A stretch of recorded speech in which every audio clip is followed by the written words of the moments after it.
శ్రీమాత్రే నమః.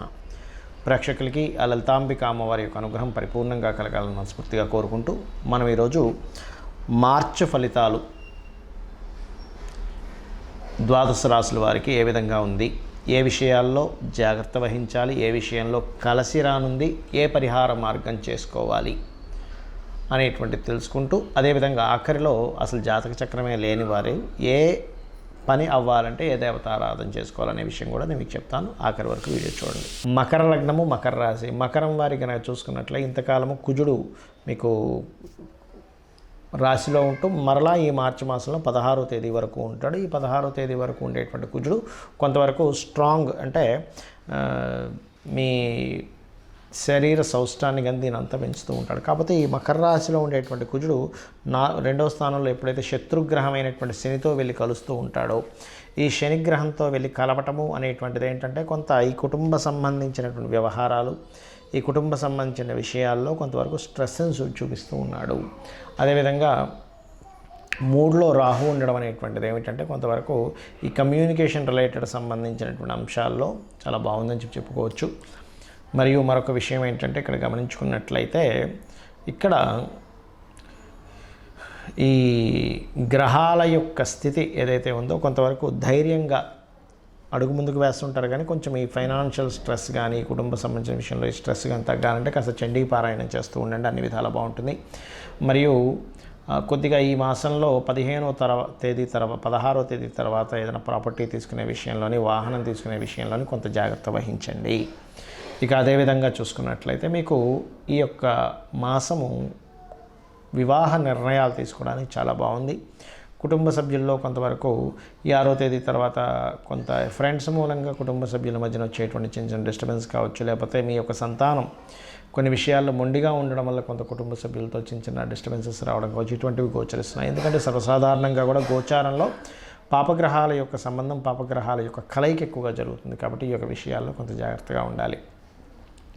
అదేవిధంగా చూసుకున్నట్లయితే ఇది 9వ స్థానంలో ఉండేటువంటి కేతువు యొక్క స్థితి ఏదైతే ఉందో, ఈ కేతువు 9లో ఉన్నప్పుడు సర్వసాధారణంగా ఏంటంటే పుణ్యక్షేత్ర దర్శనాల ద్వారా, పుణ్యక్షేత్రాలకు వెళ్ళడం ద్వారా, అందులో ముఖ్యంగా కేతు అన్నప్పుడు గణపతి ఆరాధన, లేనట్లయితే రాహుకేతువులు పూజ చేయించుకోవడము, కాళహస్తి దర్శనం, ఇటువంటివన్నీ కూడా మీకు మంచి ఫలితాలు ఇస్తుంది. కాకపోతే ఈ సమయంలో కొంత తండ్రితోని, లేనట్లయితే బ్యాంకింగ్ సంబంధించిన విషయాల్లో కొంత తెలియని మిస్ ఇవి అవ్వడము, ఇటువంటివి గోచరిస్తున్నాయి. ఇక మరొక విషయం ఏంటంటే ఇక్కడ గమనించుకున్నట్లయితే ఈ యొక్క రాశి వారికి ప్రధానంగా ఈ ఉద్యోగ సంబంధించిన అవకాశాలు ఎలా ఉంటాయంటే, ఉద్యోగంలో కాస్త వర్క్ ఎక్కువగా ఉంటుంది, ఉద్యోగ ప్రయత్నాలు కూడా సక్సెస్ అవుతాయి, అందులో ఎటువంటి సందేహం లేదు. పార్ట్నర్స్ కూడా లభిస్తారు, పార్ట్నర్షిప్స్లో కొత్త ఏదైనా ప్రారంభించేటువంటివి ఉన్నాయి. కాబట్టి ఈ మాసంలో ప్రధానంగా మీరు 7వ తేదీ నుంచి 26వ తేదీ వరకు మాత్రం అప్పులు ఇవ్వడము, తీసుకోవడము, పెద్ద మొత్తంలో బ్యాంక్ ట్రాన్సాక్షన్ చేయడము, పెద్ద మొత్తంలో బ్యాంక్ నుంచి అప్పులు తీసుకునేటువంటి అంశాల్లో తీసుకోకపోవడమే మంచిది. అత్యవసరమైతే తప్ప తీసుకోకండి. ఎందుకంటే ఇక్కడ 6వ అధిపతి 9వ అధిపతి, బ్యాంకుకి కారకుడైన 9వ అధిపతి, అప్పుకు కారకుడైన 6వ అధిపతి 3వ స్థానంలో, అంటే మీరు దానికి సంబంధించిన కండిషన్స్ ఏమి తెలుసుకోకుండా సంతకం పెట్టి అప్పు తీసుకోవడం వల్ల అది మీకు చాలా ఎక్కువ ఎఫెక్ట్ని ఇస్తుంది. కాబట్టి ఇంకా తప్పనిసరిగా తీసుకోవాల్సి వస్తే మాత్రం పెసలు దానంగా ఇవ్వడము, విష్ణు సహస్రనామాలు చదివి ఇవ్వడం లాంటివి చేయండి, తీసుకోవడం లాంటివి చేయండి. ఇక మీరు చేయవలసిన నిత్యము దేవతారాధన, లక్ష్మీనరసింహస్వామి యొక్క ఆరాధన చేయండి, వరాహ స్వామి యొక్క అష్టోత్తరాలు చేయండి, అన్ని విధాలా బాగుంటుంది. రాబోయేటువంటి అంటే దాదాపుగా ఫిబ్రవరి 6 నుంచి మనకి 125 రోజులు దాదాపుగా ఈ కుజ సంచారం ఉంది.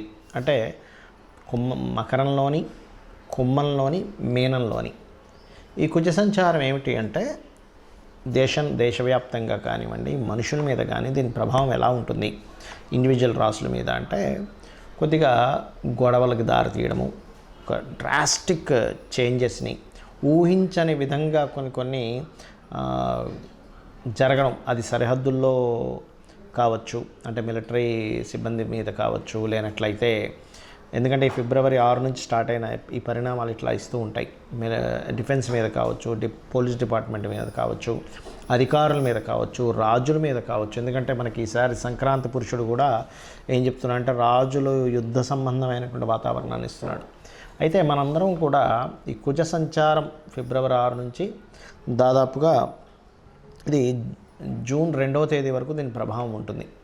అంటే దాదాపుగా మనకి చూసుకుంటే ఇది ఒక మార్చు అంటే ఒక 125 డేస్ వరకు ఉంటుంది దీని ప్రభావం.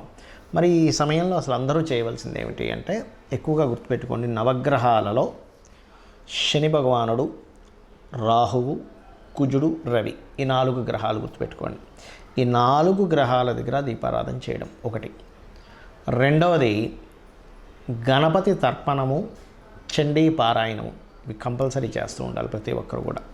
ఇది గుర్తుపెట్టుకోండి. ఇవి చేస్తూ ఉన్నట్టయితే ఈ కుజుడు యొక్క ప్రభావం అనేటువంటి తగ్గి, రకరకాల దేశాల్లో ఉంటూ ఉంటారు ఇండియన్స్ వెళ్ళి, అక్కడ ఏదైనా యుద్ధ వాతావరణం ఉన్నా కూడా కొంచెం ఇవన్నీ ఎందుకు చెప్పుకుంటామంటే, యుద్ధ వాతావరణం వచ్చినప్పుడు మనకి ముందుగా సరుకులు ఒక 2-3 నెలలు సరిపోయిన సరుకులు ఇంట్లో ఉంటే ఇబ్బంది ఉండదు కాబట్టి ఇటువంటివి మెయిన్గా జాగ్రత్త పరచుకోవాల్సిన సందర్భాలు నడుస్తున్నాయి. అదేవిధంగా మత విద్వేష సంబంధమైనటువంటి కొన్ని గొడవలు ఇట్లాంటివి కూడా వస్తాయి ఈ కాంబినేషన్ ఉన్నప్పుడు. ఈ కుజుడు కనుక శనికి రాహుతో సంబంధాలు కలుగుతున్నప్పుడు. అయితే సహజంగా అన్ని రాసుల వారు ఇప్పుడు నేను చెప్పిన రెమెడీ చేసుకుంటూ, మరొక విషయం ఏంటంటే, ఎవరికైనా గవర్నమెంట్ రిలేటెడ్ వర్క్స్ అవ్వాలనుకోండి, ఇప్పుడున్న గోచారపరంగా రాశి నక్షత్రం ఏమీ తెలియదు మీకు, కానీ గవర్నమెంట్ జాబ్ సంబంధించిన వర్క్స్ అవ్వాలి. సూర్యభగవాను చూస్తూ దుర్గా సూక్తము మరియు కాలభైరవ అష్టకము చేయండి, తొందరగా గవర్నమెంట్ వర్క్స్ అవుతాయి. అదేవిధంగా మీకు ఏదైనా చూడండి, భూ సంబంధించిన వివాదాలు ఉన్నాయనుకోండి, ఇప్పుడున్న గ్రహస్థితి రీత్యా చెప్తున్నాను నేను మీకు, భూ సంబంధించిన ముందుకు కదలట్లేదు, అలాంటప్పుడు మీరు చేయవలసింది ఏమిటి అంటే, పర్టికులర్గా మీరు వారాహి అమ్మవారి అష్టోత్తరాలు, ఇప్పుడున్న గ్రహస్థితి రీత్యా వారాహి అమ్మవారి అష్టోత్తరాలు చేసుకుంటూ నవగ్రహాల్లో కుజ శని రాహు గ్రహాల దగ్గర దీపారాధన చేయండి. అదేవిధంగా ఫైనాన్షియల్ మ్యాటర్స్ ముందుకు కదలట్లేదండి, నాకు రాశి నక్షత్రం ఏమీ తెలియదు, అప్పుడు ఏం చేయాలి, ఇప్పుడున్న ఈ మంత్ ఉన్నటువంటి గ్రహస్థితి రీత్యా మీరు చేయవలసింది ఏమిటి అంటే, పర్టికులర్గా మీరు శని రవి గ్రహాల దగ్గర దీపారాధన చేస్తూ ఓం సంపత్కరీ సమారూఢ సింధుర వ్రజ సేవితాయ నమః అనే మంత్రం చేసుకోండి. లేదా నవవిద్రుమ బింబశ్రీ న్యక్కారి రతనచ్చద, దీనికి ముందు ఓము లాస్ట్లో నమః కలుపుకొని ఓం నవవిద్రుమ బింబశ్రీ న్యక్కారి రతనచ్చదాయ నమః అనేటువంటి నామస్మరణ చేసుకోండి. అలాగే పర్టికులర్గా యూనివర్సల్గా బుధుడు మీనరాశిలో మనకి ఫిబ్రవరి 15 నుంచి 26వ తేదీ వరకు, ఫిబ్రవరి 7 నుంచి మార్చి 7వ తేదీ నుంచి మార్చి 26వ తేదీ వరకు ఉంటాడు. అంటే దాదాపుగా 20 రోజుల పాటు అక్కడ దాని ప్రభావం ఉంటుంది మీనరాశిలో. కాబట్టి ఈ సమయంలో కొంత ఏదైనా అగ్రిమెంట్స్ చేసేటప్పుడు కానీ, కొత్త బిజినెస్ స్టార్ట్ చేసేటప్పుడు కానీ కొంత జాగ్రత్తగా ఉండాలి. ఎందుకంటే బుధుడు నీచ స్థానంలో ఉన్నప్పుడు సర్వసాధారణంగా ఏదైనా బిజినెస్ సంబంధించిన ఇవి పెట్టాలంటే కూడా, ఇంకా తప్పదు పెట్టాలంటే కూడా చాలా జాగ్రత్తగా పెట్టవలసి వస్తుంది. ఎందుకంటే బిజినెస్ కారకుడు నీచ స్థానంలో ఉన్నాడు, అందుకని కొత్త బిజినెస్ స్టార్ట్ చేయడానికి కానీ ఇటువంటి వాటికి కొంత జాగ్రత్త వహించాలి. అలాగే మరొకటి ఏంటంటే, ఇక్కడ టీచింగ్ రిలేటెడ్, ఆన్లైన్ రిలేటెడ్ సంబంధించిన టీచింగ్స్ ఇట్లాంటి వాటికైతే బాగుంది.